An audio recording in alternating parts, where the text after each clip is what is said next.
So, welcome. This is our second episode in our Talk Travel Series 2. It's your inspiration and travel information for lots of different destinations and holiday types. We all need that inspiration right now, don't we? You know, whether we're planning just a short weekend away or whether it's a huge bucket list long haul destination. Now, Australia, which of course is our place today where we're going to be visiting, that is a real bucket list destination and not one that you can do without a bit of planning and advice. Now, I know by looking at the names here today, I know that most of you know that we have specialists at Delmar, and it might surprise you to know that there is such a thing called an Aussie specialist approved by the Australian Tourist Office. And we have two in our office who will go through an itinerary with you and pick out the places that they can recommend to you based on what you tell us that you would like to do and see.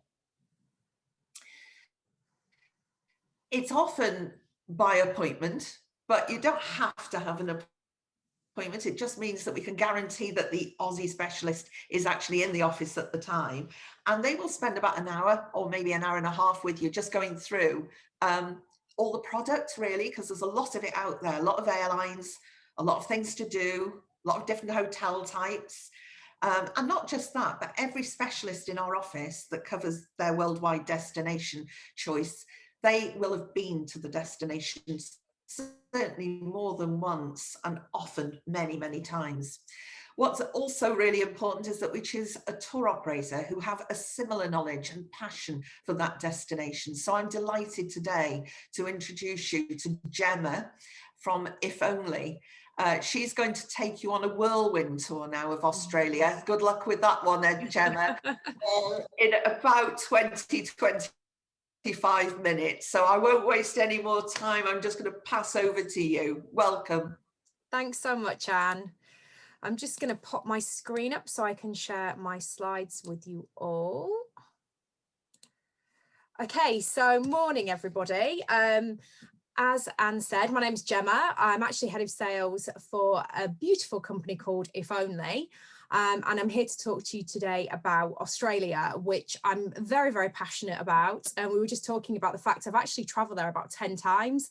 I actually used to work for a company based out there, so very lucky that I've been able to experience this beautiful destination on numerous occasions.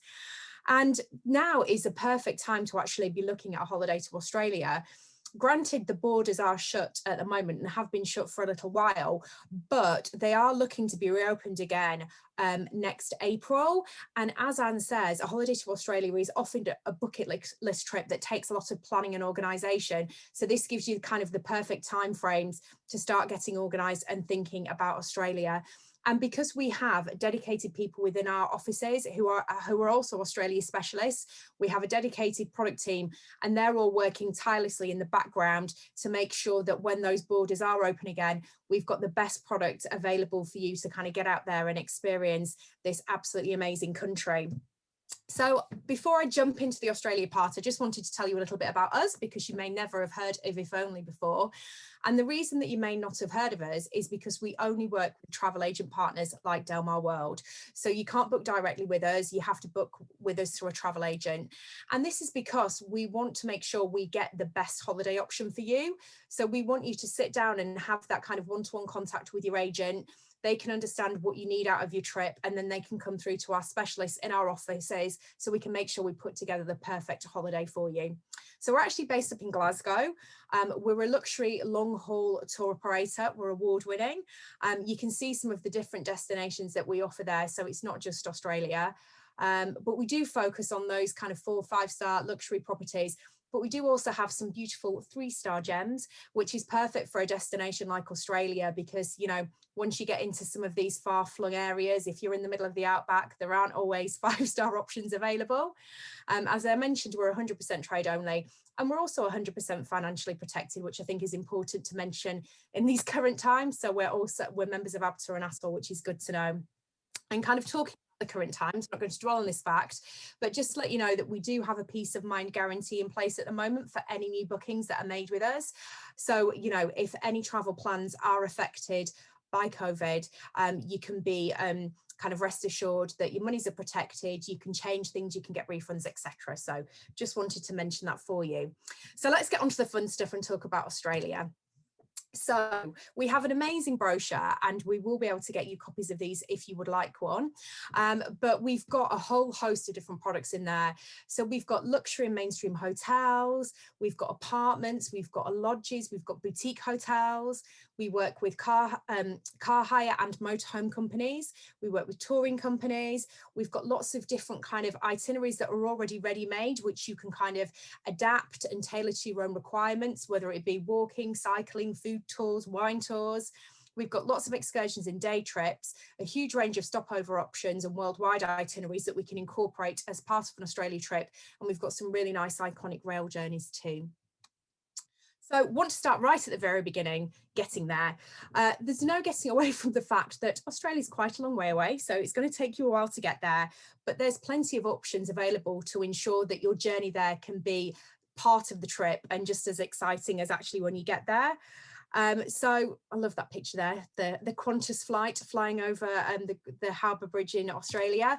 But just to touch on EMIRATES, which is one of the key partners that we work with, they do offer a fantastic service. And one of the great things about EMIRATES is they've got the regional flying options. So it means you don't have to necessarily go down to London. You can fly from maybe Manchester or Birmingham out to Dubai and then onwards to Australia. And they do really offer a great service on board. But I also like to mention Qantas, as I did before, the flag carrier for Australia, but they actually offer a non-stop flight now from London across to Perth, believe it or not. And it is amazing. I've done it myself. So for those of you who are maybe a little bit hesitant about flying, you literally get on in London, get off in Perth, and that's you, job done. And actually, when I flew it, it took 15.5 hours, amazingly. So it's quicker than you think. Another benefit of flying with Qantas as well is that they've got a fantastic domestic network out in Australia. So if you are wanting to travel around, which most of us do when we get out there, it's quite a good option to look at Qantas because you can book all of your internal flights too. Another thing I like to mention about traveling to Australia is it's often worth looking at premium economy. Now, if we could all afford to do business class, I've been lucky enough to experience it on numerous occasions, but if your budget might not be quite at that point for this trip, premium economy is a really, really good kind of mid-ground option. Not all airlines offer it, but there's a few examples on here, but it's just a kind of really nice way to give you a bit more leg room, to give you a bit more comfortable journey, to give you an enhanced kind of onboard experience. So yeah, for that longer flight, it really is worth looking at premium economy when flying out to Australia. And in terms of stopovers, you may want to break that journey and have a stop maybe in the Far East or in the Middle East and actually make that part of your trip. And as I mentioned, we are a worldwide tour operator. So we have some beautiful hotels and products in some of these destinations that are on my screen now. So we can look at kind of putting that together with you as part of your overall Australia trip. Okay, so it's time for you to fasten your seatbelts now because I'm literally going to take you on a whistle-stop tour of some of my kind of favourite destinations and some of the key destinations which a lot of you would probably want to experience when visiting Australia. So we're going to start off with the main one, Sydney, and that's where most people want to head. And I love this picture here of Sydney on a New Year's Eve. Not done that yet, but it is on my list of things to do. But one thing with Sydney is you really need to make sure that you have enough time there. And I think people think they only need maybe like a couple of nights, but there's so much to do within the city itself and in the outlying areas of New South Wales. But it is an absolutely amazing city, really easy to get around. A few kind of must-dos and suggestions is my first one is doing the Sydney Harbour Bridge climb. There's a couple of pictures of me doing it. I've actually done it 3 times now. I'm a master bridge climber, believe it or not, but it is absolutely amazing. A real must do. It takes between 2.5 to 3.5 hours, depending which climb you can do. You can actually go over or slightly under. You can do it at different times of day. My favourite one is actually twilight because you get to see the sunset and then the lights come on over Sydney. But yeah, definite must do if you're going to Sydney, and you can pre-book it before you go as well. Sydney's also got some amazing beaches, the most famous one being Bondi. This is actually one of my friends surfing. I've tried it and I didn't get up off of my knees, but there's some beautiful beaches all around Sydney. So as well as Bondi, you've got Coogee, you've got Manly. But yeah, if you want to book a surfing experience, that can be organised for you. But I like to mention the beaches because sometimes it can be a nice option to actually stay out at one of the beaches. So Manly is one of my favourites, and you can actually get the ferry in to Circular Quay, which is the harbour. So again, just something else to think about when staying in Sydney. And then the Opera House. I think I'd been to Sydney maybe 5 times before I actually set foot in there, and it is the most amazing building and really, really worth a visit. They do backstage tours, so you can see all the workings and see what happens there, but they do have different concerts and shows on. And the last time I was there, I actually went to see Evita, which was amazing. So yeah, if you do go to Sydney, make sure you go and look around the Opera House. And then, as I mentioned, Sydney is the gateway to New South Wales. So make sure you incorporate enough time to go and visit those outlying areas because there's so much to see and to do. So this is one of them, the Blue Mountains, named, you can almost see on that photo by the kind of blue haze that the trees in the area create.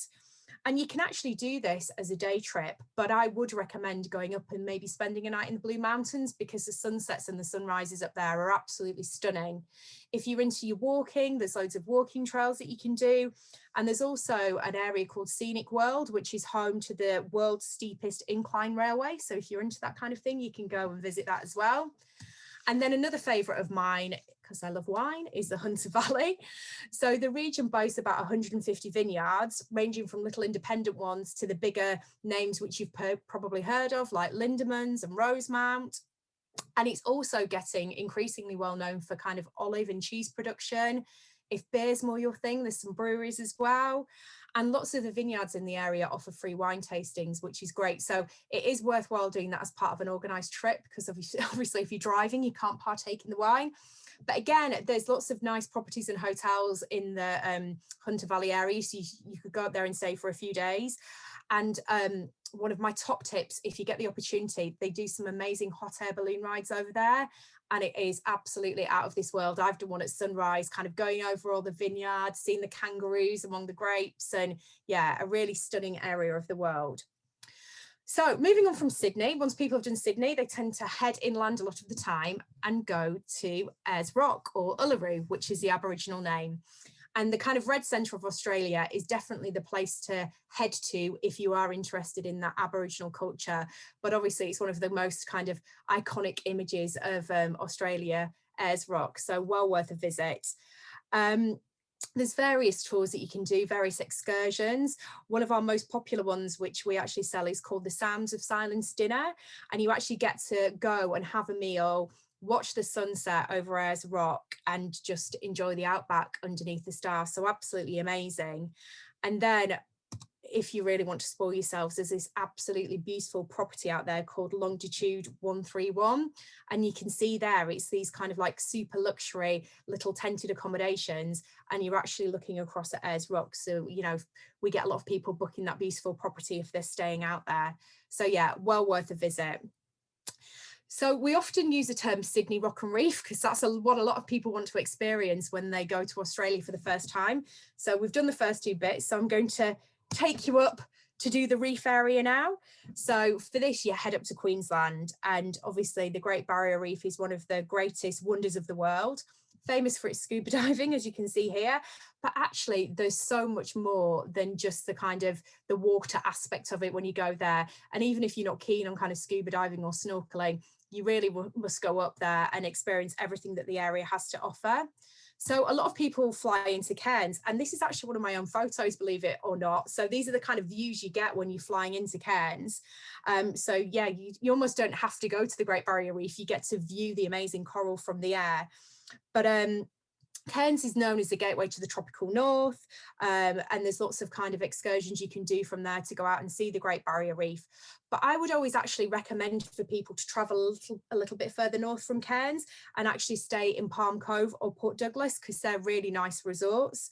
So Palm Cove is actually situated about probably 20-30 minutes north of Cairns. It's beautiful. That's actually a picture of me staying there. I stayed there on my honeymoon. I love it so much. But it's basically a palm fringe promenade, really nice stylish hotels, and it's actually a great base to explore the area. So that picture in there is actually the Reef House, and that was the room that I stayed in. But absolutely beautiful, but so much to see and do up there. Port Douglas is another 30-40 minutes drive north, and that's a really kind of cosmopolitan holiday resort too. And again, you have the Quicksilver excursions there that go out to the Great Barrier Reef. So you can do snorkeling, you can do diving, there's a mini submarine. But as I mentioned, it's not all about the kind of activities based on the reef and the water. There's excursions you can do to Cape Tribulation, Daintree, Mossman Gorge, and you've also got the Kuranda Skywell and Scenic Railway. So yeah, absolutely love Queensland. Definitely recommend that you go. If you don't want to go right up to Cairns, you can fly into Brisbane, which is actually Australia's third largest city. Really nice place to spend some time, very cosmopolitan, lots of things to explore. There's great dining and shopping. And just south of Brisbane, you've got Surfers Paradise, which a lot of you may have heard of. I've been once, I'm very glad I went, ticked it off my list. It's actually Australia's kind of premier holiday destination from a domestic tourism point of view.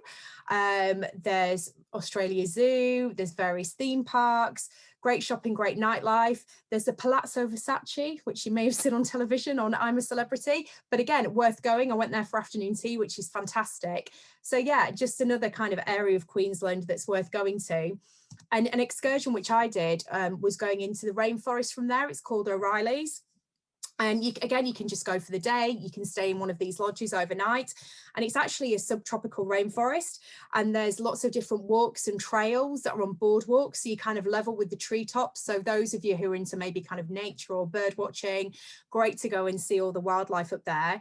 And you can also do a Segway tour, which is really good fun.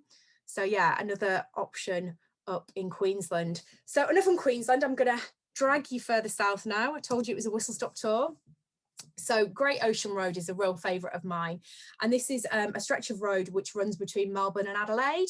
So for those of you who want to kind of experience that part of the world, really worthwhile doing it between those two destinations. Melbourne and Adelaide themselves are beautiful cities, but the Great Ocean Road takes in some real diverse scenery. You get to go to lots of quaint little towns.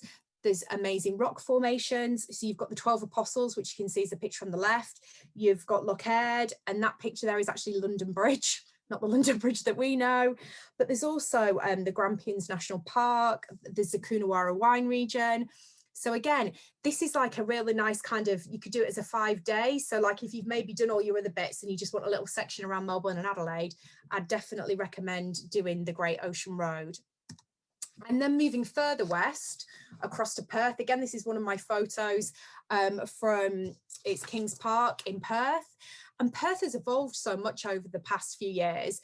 It's really kind of vibrant. The first time I went, it was quite kind of, you know, calm. There wasn't much going on, but it's really kind of developed in terms of beautiful restaurants, beautiful bars, and there's so much to see and do. I sound like all I do is segue, but this was actually on a Segway tour. They obviously like it over there, but it's a good way to kind of get out and about and experience the cities in Australia. But you've got the Swan River that meanders right through the middle of Perth. So lots of kind of water-based activities. And one thing that you can do is actually get a boat trip out to Fremantle.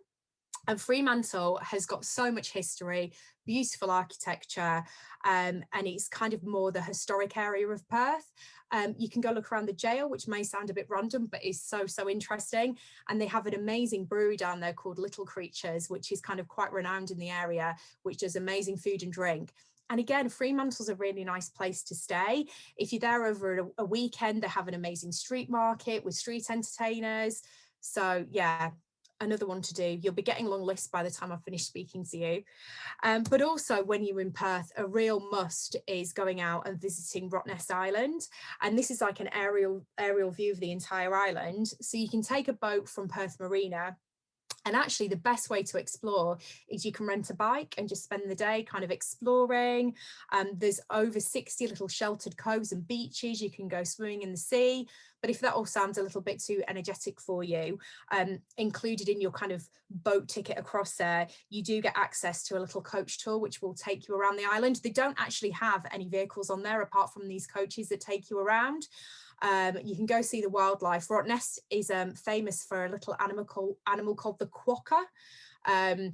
Real quaint little creatures that will come up and kind of feed from your hand. So yeah, absolutely stunning area. And yeah, when I go to Australia, I just want to go everywhere, but I really do love the West and Perth.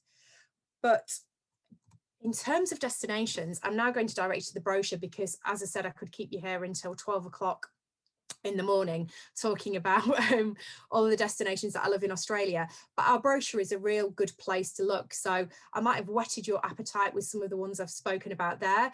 But, you know, if you're more interested in kind of like going up the Coral Coast, going to Monkey Mia, maybe you want to do Margaret River and do the wine region down there, our brochure has got all of these amazing destinations in it. But it also gives you lots of suggestions on itineraries and different ways that you can actually experience Australia. So if any of you would like a brochure, you can just mention it in the chat box, and the guys at Delmar World will be able to organise that for you or myself, which is good. But I'm just going to tell you now a couple of ways that you could maybe experience some of these destinations I've just spoken to you about. So escorted touring is the first one, and is actually really popular out in Australia because the distances are so vast. So, you know, you might want to drive, but you can sometimes be driving for long periods every day. And if you do an escorted tour, you can literally just sit back, relax, enjoy the scenery. You know that in a certain area, you're not going to miss out on seeing anything. And also you get a lot of inclusions with these escorted tours as well. So it can be quite a good way to budget. Out in Australia, we work with APT and AAT Kings, which are two of the biggest operators out there. And just to kind of give you an example, like we've got an escorted tour here with APT, which is called Treasures of Australia, and takes in quite a few of the destinations I've spoken about earlier. And that one includes kind of all of your accommodation. As you can see there, you've got your breakfast, you've got lunches and dinners on different days, and you've got lots of kind of experiences and sightseeing included. So that can be great to do as just kind of, if you just had 2 weeks, you could just go to Australia and do an escorted tour. Or you might want to do an escorted tour and then maybe hit the open road and have a motorhome. And motorhomes are so popular in Australia. We work with a company called Apollo, and their motorhomes are beautiful. You're not kind of slumming it by any stretch of the imagination. They're so well equipped. And we are able to kind of give you all of the information before you travel in terms of the campsites. We can help you pre-book campsites so you can have kind of an organised itinerary put together. So a real popular option. As is car hire. So it may well be that you're going to Australia to visit friends and relatives, and you might just want a car to get around, or you might want to kind of go out and do some exploring. But self-drive is really popular out there. So if you did want to kind of have a car for 2 weeks and go off and see an area of Australia, again, we have self-drive itineraries. And so basically we work out kind of how far you can get every day. We organise your accommodation for you, and we've got various ones available. I've just put up a little New South Wales one there, but we can kind of tweak all of these and make them bespoke to your own requirements. So it may be that you really want to go to a certain area, so we could incorporate that into an itinerary for you. So yeah, another option. But I think my favourite, and I've still got to get to do this even though I've been to Australia so many times, is to do one of these amazing train journeys out in Oz. And these are the two kind of most iconic ones, the Ghan and the Indian Pacific. And this really is the stress-free way to travel, and just to be able to take in, you know, the amazing scenery that Australia has to offer. So the Ghan travels through the heart of Australia and goes from Adelaide to Darwin. And then the Indian Pacific is actually named after the two oceans that it takes in on its journey. So it goes from Perth to Sydney, and you can actually do the full duration of these journeys, or you can just do shorter ones, and you actually stay on board the train as well. And we offer the gold and platinum service cabins, which are absolutely stunning. I wish I had more time to show you a video of the experience that you get on board, but it really is a kind of special bucket list trip. So really nice to incorporate this as part of a bigger itinerary when you're out in Australia. So yeah, hopefully giving you lots of food for thought there. I just wanted to pop up a little offer that we have. Now, as I mentioned, Delmar are lucky enough to have a couple of Aussie specialists within the team. So they are absolutely full to the brim with knowledge and expertise to help put together your dream itinerary. But then, as I say, we have these little tours that we do put together to kind of give you some inspiration. So just to give you an idea, this is a Western Australia self-drive that we've got at the moment, actually traveling for May next year. And this one would take you up, so you'd be the west, but going up kind of the Coral Coast, which is north from Perth. So you get to see things like Monkey Mia, where the dolphins are, Ningaloo Reef, where you can go snorkeling with whale sharks. And then at the end, it takes you down to Margaret River. So that just gives you a kind of idea of some of the prices that you'd be looking at. So Australia, you know, you're going a long way, but it can actually be much better value than people realize. And it really, really is worth taking that long flight and making the trip out there. So just kind of in summary, why if only? So as I've mentioned, we do have our specialist team of Australia expertise there. We do offer exceptional customer service, and we are able to kind of tailor make everything to your exact requirements. So we don't have any kind of fixed parameters. We can basically do whatever you want and make it completely bespoke to you. And the great thing is we have a great working relationship with the guys at Delmar World, and the Aussie specialists are always on the phone to our team. So yeah, I am 100% confident that we'd be able to work to put together the most amazing trip for you. As I said before, if you would like to receive a copy of our brochure, if you let us know in the chat. And just a massive thank you from me for listening. I think I've kept to my time. I can talk for ages when I come to Australia. I don't think I've done too bad there, about 15, 20 minutes. But yeah, if anyone does have any questions, please feel free to ask via the chat. I think Anne's maybe going to have a look and let me know if there's any questions. But thank you for listening.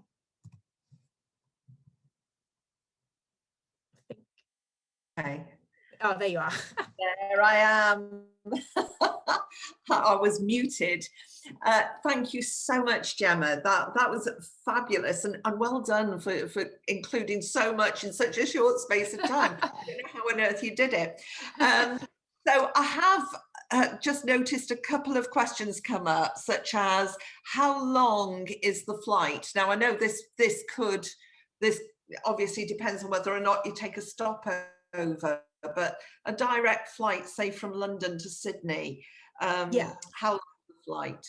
Okay, so at the moment, the only direct flight option that there is into Perth. Just because of the distance, I think in terms of the aircraft that are operating at the moment and the kind of fuel capacity, Perth's the kind of first point of entry. So that's the only place they can get to. So QANTAS operate that direct flight. And I think they advertise it as 17 hours, but when I flew it, it was 15 and a half. So it's actually really, really quick. If you go indirect, say with somebody like EMIRATES, you're looking at, it's about 7.5 hours to Dubai, depending on which regional airport you fly from. And then you're probably looking at between 12 and 14 hours on top. So, you know, the direct flight is a great option if you're not a fan of flying and you want to get there quickly. If, say, for example, you did the QANTAS flight and you were aiming to go to Queensland or to Sydney, they've got a fantastic domestic hub in Perth, so you can then just connect onto another flight, check your bag straight through and move on. But again, Emirates have got partnerships with various airlines within Australia, so you can book kind of onwards internal flights as well. Yeah, I've noticed as well that you guys get some really good upgrade fares from time to time if there's any offers on or whatever. Because I know if I was going that far, I would definitely take that premium economy as a minimum, really, if I could afford it. Not too much of a hike, is it, in terms of costs? So, and that's why I like to mention it, because business class can be quite a big jump. But you know, if it is a special trip and you can afford to do business class every day of the week, do business class. But people don't always realize that this is kind of mid-ground, so it is worth that. Not all airlines offer it. So for example, if you were wanting to fly via Dubai with Emirates, they don't have a premium economy cabin, but QANTAS do, who we've been talking about, and it's an excellent product, and you actually get a similar kind of onboard to what you would in business. You just don't get the full flatbed, but you do get kind of it's almost like a lazy boy, so you can recline back, you get lots of space, so it's definitely worth looking at. Yeah, very tempting. Also, one of the other questions that we've got is how many nights, you mentioned Sydney, but how many nights would you recommend for the first visit into Sydney, you know, as a sort of a ballpark? Yeah, if you were wanting to go out and kind of experience New South Wales as day trips from Sydney, I'd say you want 5 nights, because you can probably fill 2 or 3 days in Sydney itself, and then a couple of days, maybe a day to go out and do Hunter Valley, a day to go out and do Blue Mountains. But yeah, even just for Sydney itself, kind of 3 or 4 nights, because there's so much that you can see and do, and it's so easy to get around in terms of transportation as well. So you can go out and have a day doing kind of Bondi and over there. You can have a day just kind of doing the centre, doing the Harbour Bridge, going out to the zoo, doing the Opera House. Yeah, that's the thing. I think people think, oh yeah, we'll land in Sydney and we'll spend a night there and then we'll move on. But it's such a shame because it's got so much to offer as a destination in itself. Absolutely. And just on the back of that, as a total duration, because I think a lot of people put Australia off until sort of a retirement type of holiday because they know that Yeah. a long flight, so they've got to allow a bit more time.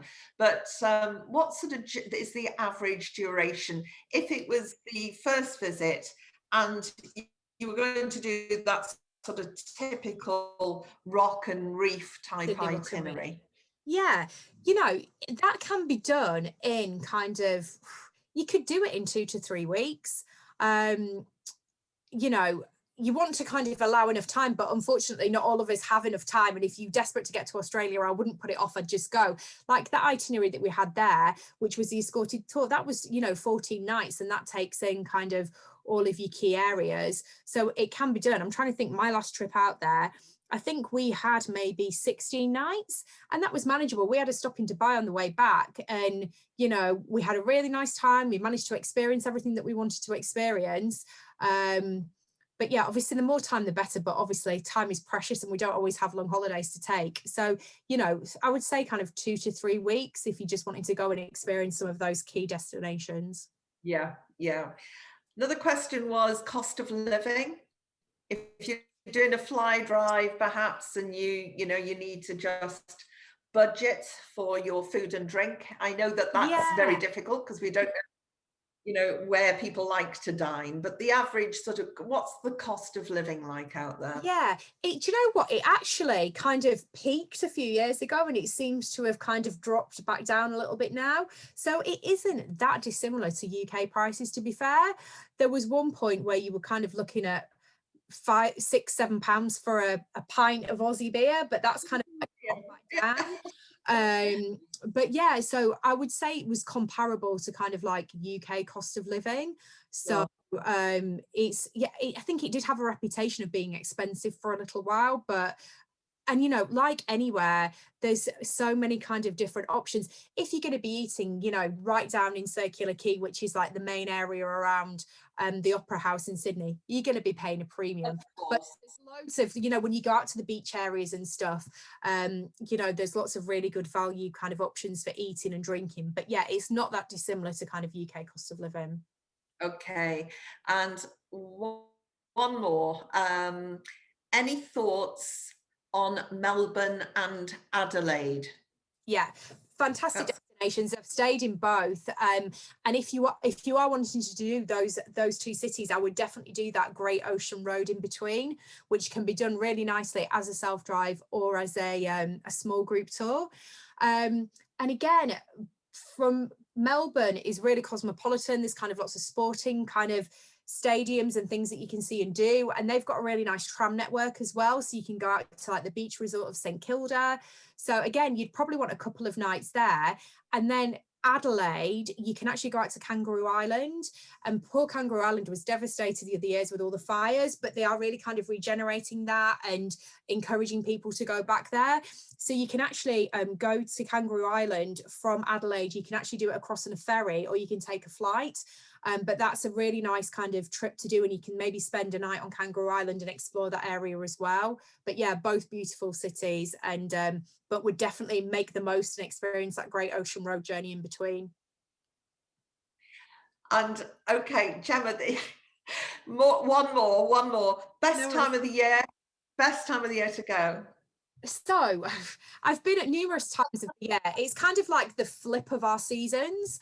But I've been there kind of like May time, so it's kind of like May, June, so it's their kind of autumn, winter, and all the Aussies are there in their kind of like polar neck jumpers, and I was there in my shorts and t-shirt. So their idea of cold and our idea of cold is different. The kind of hot, if you like it hot, it's kind of hot there all the year round.